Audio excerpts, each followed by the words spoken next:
Hello, good morning everyone. আজকে আমরা দেখব কোনো একটা ম্যাট্রিক্সের কিভাবে এক্সপোনেন্ট বের করব বা কোনো একটা ম্যাট্রিক্সের কিভাবে cos এর মান বা কোনো একটা ম্যাট্রিক্সের sin এর মান কিভাবে আমরা বের করব সেটা আমরা দেখব। তো চলো শুরু করা যাক। অর্থাৎ যদি কোনো একটা ম্যাট্রিক্স A হয়, ঠিক আছে, তো সেক্ষেত্রে আমরা কি বের করতে চাইছি, e⁴ A অথবা sin A এর মান কিভাবে বের করব বা হচ্ছে যে cos অফ A এর মান কিভাবে বের করব, তাই তো। অলরেডি আমরা e⁴x বা sin x cos x এই যে ফাংশনগুলো, এই ফাংশনগুলোর ডেফিনেশন সম্পর্কে অলরেডি আমরা পরিচিত, তাই তো। এবং e⁴x এই যে ফাংশনটা, এর যদি আমরা টেলর সিরিজ এক্সপানশন করি তাহলে কি আছে, x 1 + x + x² / 2 factorial + x³ / 3 factorial plus dot dot dot plus x⁴n by হচ্ছে n factorial plus dot dot এইভাবে চলতে থাকে, তাই তো। এরপর যদি আমরা e⁴a বের করতে চাই তাহলে সেক্ষেত্রে কি হবে, 1 + a plus a²/2 plus a³ / 3 factorial plus dot dot এইভাবে চলতে থাকবে, তাই তো।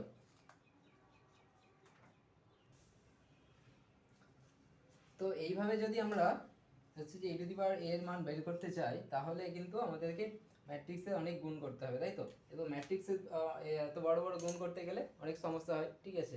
তো সেক্ষেত্রে আমরা হচ্ছে যে এই e⁴ এর মান কিভাবে বের করব, এইভাবে তো বের করা মানে এক্সাক্ট মান বের করা সম্ভবই না, তাই তো। অ্যাপ্রক্সিমেট হয়তো 3টা অবধি আমরা নিয়ে করতে পারি, ঠিক আছে, কিন্তু সেক্ষেত্রে এক্সাক্ট মান বের করা সম্ভব হয় না, তাই তো। তো সেক্ষেত্রে আমরা কি করে বের করব, সেক্ষেত্রে বের করার জন্য আমরা কি করব, আইগেন ভ্যালু এবং আইগেন ফাংশন এর সাহায্য নেব। তো এক্ষেত্রে আমরা হচ্ছে যে একটা সিম্পল ফ্যাক্ট ব্যবহার করব, সেটা হচ্ছে যে এই ম্যাট্রিক্সটা যদি একটা ডায়াগোনাল ম্যাট্রিক্স হয়, ঠিক আছে, সাপোজ ম্যাট্রিক্সটা এরকম নিলাম আলফা 0 0 বিটা, ঠিক আছে। তো সেক্ষেত্রে e⁴a এর মান হবে e⁴α 0 0 e⁴β, ঠিক আছে। যদি ডায়াগোনাল ম্যাট্রিক্স হয় তাহলে এটা সবসময় হবে। কিভাবে হবে সেটা আমি দেখাচ্ছি, ঠিক আছে। তাহলে এই যে ফ্যাক্ট, এটাকে ব্যবহার করব ওখানে, ঠিক আছে, দিয়ে ডায়াগোনালাইজেশনের মাধ্যমে যেভাবে আমরা করি, ঠিক আছে, সেভাবে আমরা করব, ঠিক আছে। যে ছিল আমাদের a = P D P inverse, ঠিক আছে। তো সেক্ষেত্রে আমরা হচ্ছে যে e⁴a = P e⁴d P inverse, এই ফর্মুলাটা এটা লাগাবো, ঠিক আছে, দিয়ে হচ্ছে যে বেরিয়ে যাবে আমাদের হচ্ছে যে e⁴ এর মান। একইভাবে হচ্ছে যে কোসাইনের ক্ষেত্রেও করতে পারি, cosine of a = p cosine of d p inverse, ঠিক আছে। একইভাবে এটার ক্ষেত্রে cos অফ a, এটার মানও কি হবে, cos of alpha 0 0 cos of beta, ঠিক আছে, এটা হবে। তো এটা কি করে হচ্ছে, ঠিক আছে, সেটা আমি একটু দেখিয়ে নিই, ঠিক আছে। এটা হচ্ছে যে আমাদের a ম্যাট্রিক্স, তাহলে e⁴a কি হবে, e⁴a = 1 + a + a²/2 factorial plus dot dot এইভাবে যাবে, ঠিক আছে। তো a ম্যাট্রিক্সটা ওটা আছে, তাহলে a স্কয়ারটা আমাদেরকে বের করতে হবে, তাই তো। a² = alpha 0 0 beta into alpha 0 0 beta equal to alpha square 0 0 beta square, তাই তো। তাহলে এটা আসছে, ঠিক আছে। তাহলে আমরা এখন e⁴a এটাকে এটা বের করার জন্য কি করব, অ্যাকচুয়ালি এটা আইডেন্টিটি ম্যাট্রিক্স হবে, ঠিক আছে, এটা 1 হবে না, ঠিক আছে। তো আইডেন্টিটি ম্যাট্রিক্স নিলাম, প্লাস হচ্ছে a এর মান হচ্ছে আলফা 0 0 বিটা প্লাস হচ্ছে 1/2 ফ্যাক্টোরিয়াল মানে 2 alpha square 0 0 beta square plus dot dot এইভাবে চলতে থাকবে, ঠিক আছে। তো এখান থেকে কি পাচ্ছি, আইডেন্টিটি ম্যাট্রিক্সের এটা কি হয়, এটা আমি আইডেন্টিটি ম্যাট্রিক্সটাই লিখে দিচ্ছি, 1 0 0 1 এটা হয়, ঠিক আছে। তাহলে 1 আলফা প্লাস আলফা স্কয়ার/2 এইভাবে যাবে, 1 plus alpha plus alpha square plus dot dot dot, এখানে 0 এখানে 0, এখানে কি আসবে 1 plus beta plus beta square plus dot dot dot, এটা ফ্যাক্টোরিয়াল হবে 2 ফ্যাক্টোরিয়াল, ঠিক আছে, 2 ফ্যাক্টোরিয়াল। তাহলে এটা থেকে আমরা তো লিখতে পারি যে এটা equal to e to the power alpha, এটা মানে তো ই টু দি পাওয়ার আলফা, ঠিক আছে, তাহলে এটা ই টু দি পাওয়ার আলফা হলো 0 0, আর এটা মানে ই টু দি পাওয়ার বিটা, ঠিক আছে, ওটাই আমরা লিখেছি। তাহলে এখান থেকে বোঝা গেল যে কোনো একটা ডায়াগোনাল ম্যাট্রিক্সের ক্ষেত্রে ই টু দি পাওয়ার এই মানে ডায়াগোনাল এলিমেন্টসগুলোর ই টু দি পাওয়ার নিলেই চলবে, তাই তো। এরপর হচ্ছে যে আমরা কোনো একটা ম্যাট্রিক্সের ক্ষেত্রে এটা আমরা কোর্সে দেখবো যে কিভাবে ম্যাট্রিক্সটার এক্সপোনেন্ট বা e to the power of the matrix এ বের করছি, সেটা আমরা দেখব, ঠিক আছে। সাপোজ একটা ম্যাট্রিক্স আমরা এরকম নিয়ে নিচ্ছি, ম্যাট্রিক্সটা সাপোজ a ইকুয়াল টু 1 2 2 1, ঠিক আছে, এই একটা ম্যাট্রিক্স নিয়ে নিচ্ছি। তো এই ম্যাট্রিক্সটার ক্ষেত্রে আমরা দেখতে পাচ্ছি প্রত্যেকটা রো সাম 3 হচ্ছে, এটার রো সাম কত হচ্ছে 3 হচ্ছে, তার মানে কি 3 একটা আইগেন ভ্যালু হচ্ছে একইভাবে, এবং হচ্ছে যে আমরা জানি ডায়াগোনাল এলিমেন্টসগুলোর সাম কত হয়, আইগেন ভ্যালুগুলোর সামের সঙ্গে সমান, তাহলে 3 প্লাস আরেকটা আইগেন ভ্যালু যদি ল্যামডা হয় ইকুয়াল টু কত হবে 2, তাহলে এখান থেকে কি পাচ্ছি ল্যামডা ইকুয়াল টু -1, ঠিক আছে। তাহলে দুটো আইগেন ভ্যালু কি কি পাচ্ছি, একটা হচ্ছে 3 আর একটা হচ্ছে -1। তো এই যে আইগেন ভ্যালুগুলো এদের করেসপন্ডিং আমরা আইগেন ফাংশন বের করব, ঠিক আছে, বা হচ্ছে যে আইগেন ভেক্টর বের করব এখানে, তাই তো। আইগেন ভেক্টর বের করার জন্য, ঠিক আছে, সাপোজ আমরা ধরছি যে এক্সটা হচ্ছে যে x equal to x1 x2, এটা একটা হচ্ছে যে আইগেন ভেক্টর। তাহলে আমরা জানি যে আইগেন ভেক্টরের ক্ষেত্রে ax equal to lambda x, এই সম্পর্কটা সিদ্ধ করে, ঠিক আছে। এখানে ল্যামডা কি ল্যামডা নাই, যেখানে x হচ্ছে যে নট ইকুয়াল টু 0, তাই তো, নন জিরো ভেক্টর, ঠিক আছে। এরপর এই যে এটাই লাগাবো আমরা, ঠিক আছে, তাহলে 1 1 2 2 1 x x1 x2 equal to lambda, এখানে আমরা ফার্স্টে 3 ধরে নিয়েছি, তাহলে 3 ইন্টু x1 x2, ঠিক আছে। তো এখান থেকে ইকুয়েশন কি পাবো, অ্যাকচুয়ালি আসবে হচ্ছে যে x1 প্লাস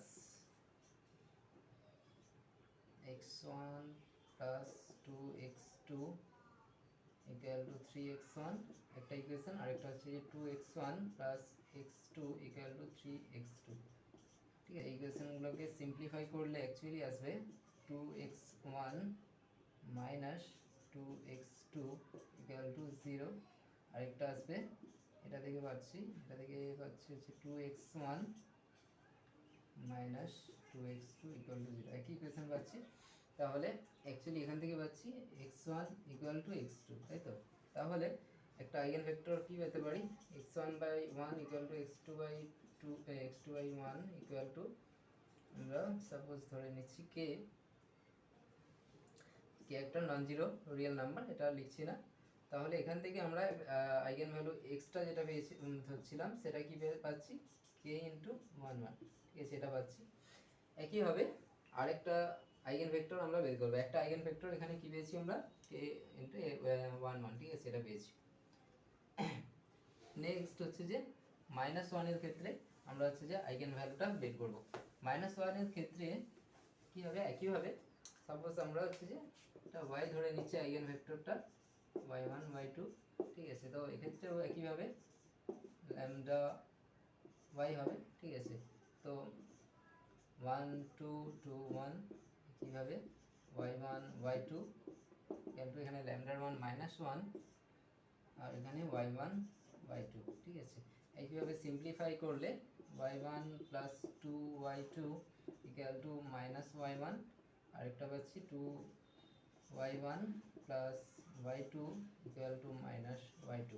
এটা থেকে সিম্পলিফাই করলে 2y1 plus 2y2 equal to 0, সেকেন্ডটা করলেও একই রকমই আসবে, অর্থাৎ দুটাই একই ইকুয়েশন আসবে। তো এখান থেকে পাচ্ছি y1 ইকুয়াল টু -y2 পাচ্ছি, আর এখান থেকে লিখতে পারি y1/1 equal to y2/-1 equal to k লিখতে পারি k1, ঠিক আছে, যেখানে k1 একটা নন জিরো রিয়েল নাম্বার, ঠিক আছে।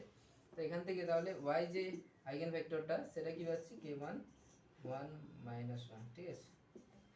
এরপর তাহলে আমরা যে মডেল ম্যাট্রিক্স P সেটা আমরা এখানে পেয়ে যাচ্ছি, ঠিক আছে। তাহলে P ম্যাট্রিক্সটা অ্যাকচুয়ালি কি হচ্ছে, পি ম্যাট্রিক্সটা হচ্ছে যে আগেরটা পেয়েছিলাম 1 1, ঠিক আছে, আর এটা পাচ্ছি 1 -1, ঠিক আছে। এই ম্যাট্রিক্সটা এটাই হচ্ছে যে আমাদের P matrix.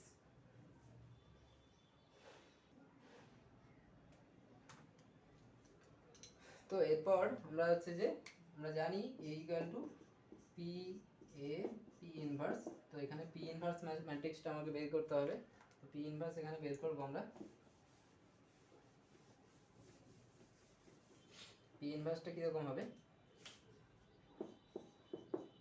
P inverse equal to determinant of P, আর এখানে আসবে এই যে এটার এই হচ্ছে যে অ্যাডজয়েন্ট ম্যাট্রিক্সের ট্রান্সপোজ। তো এর জন্য -1, এখানে 1, এর জন্য হচ্ছে যে -1 -1, ঠিক আছে। তো এটা আসলো, ঠিক আছে। আমরা হচ্ছে যে ডিটারমিনেন্ট অফ পি এটা ইকুয়াল টু কি পাচ্ছি? -1 -1 -1, অ্যাকচুয়ালি পাচ্ছি -2। তাহলে অ্যাকচুয়ালি পেলাম 1/-2 -1 -1 -1 1, ঠিক আছে। এটা থেকে কি করতে পারি? তাহলে 1/2 1/2 1/2, আর এটা হচ্ছে -1/2, ঠিক আছে। এটা হচ্ছে পি ইনভার্স ম্যাট্রিক্স, ঠিক আছে। তাহলে পি ম্যাট্রিক্স পেয়ে গেছি, পি ইনভার্সও পেয়ে গেছি। P inverse equal to half, এখানেও হাফ হাফ -1, ঠিক আছে। তাহলে পি ইনভার্স পেয়ে গেছি, পিও পেয়ে গেছি, এবং হচ্ছে এ তো আমরা জানি, ঠিক আছে। তো এখান থেকে আচ্ছা এই নয়, এই সরি সরি সরি এই ম্যাট্রিক্সটা এটা কি হবে? ডি হবে, ঠিক আছে। আর এখানে অ্যাকচুয়ালি ডি ম্যাট্রিক্সটা কোনটা? ডি ম্যাট্রিক্সটা হচ্ছে যে আইগেন ভ্যালুগুলো নিয়ে তৈরি করা হচ্ছে ডায়াগোনাল ম্যাট্রিক্স। তাহলে এখানে 3 0 0 -1, ঠিক আছে। এটা হচ্ছে ডি ম্যাট্রিক্স। তাহলে পি ডি পি ইনভার্স এটা আমরা বের করবো এরপর, ঠিক আছে, তাই তো? ঠিক আছে।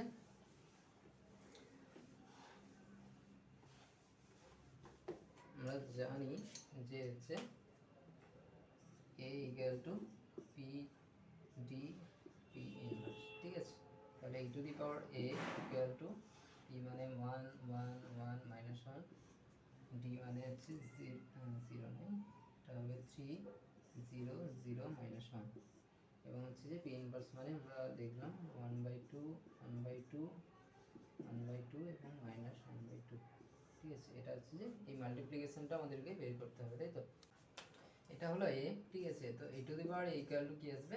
1 1 1 -1, e to the power 3 0 0 -1 minus e to the power -1, half half, এটা হাফ -1, ঠিক আছে।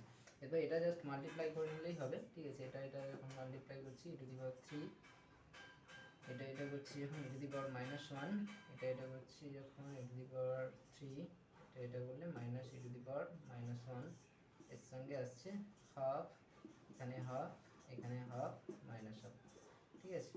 এটা মাল্টিপ্লাইটা করে এখানে লিখে দিচ্ছি আমি e to the power a equal to, actually half আসছে প্রত্যেকটাতে, half e to the power 3, এর সঙ্গে এটা তো plus e to the power half e to the power -1। একইভাবে এটার সঙ্গে এটা নিলে half e to the power 3 minus half e to the power -1। এটা নিলে half e to the power 3 minus half e to the power -1। এটা নিলে half e to the power 3 plus half e to the power -1, ঠিক আছে। তো এটাই গেল আমাদের exponential e to the power a, ঠিক আছে। এইভাবে হচ্ছে যে আমরা e to the power a এর মান এখান থেকে আমরা বের করে নিতে পারবো, ঠিক আছে। এরপর যদি হচ্ছে cos এর মান বের করতে হয় তাহলে এখানে cos এ লাগাবো, ঠিক আছে। তাহলে এটার মান cos নেব, ঠিক আছে। বাকি যেমন আছে সব কিছু একই থাকবে, ঠিক আছে। দিয়ে মাল্টিপ্লাই করলে চলে আসবে, ঠিক আছে। তো এইভাবে কোনো একটা ম্যাট্রিক্সের সাইন বা কোসাইন বা হচ্ছে যে e টু দি পাওয়ারের মান আমরা বের করে নিতে পারি খুব সহজেই, ঠিক আছে। ওকে, থ্যাংক ইউ।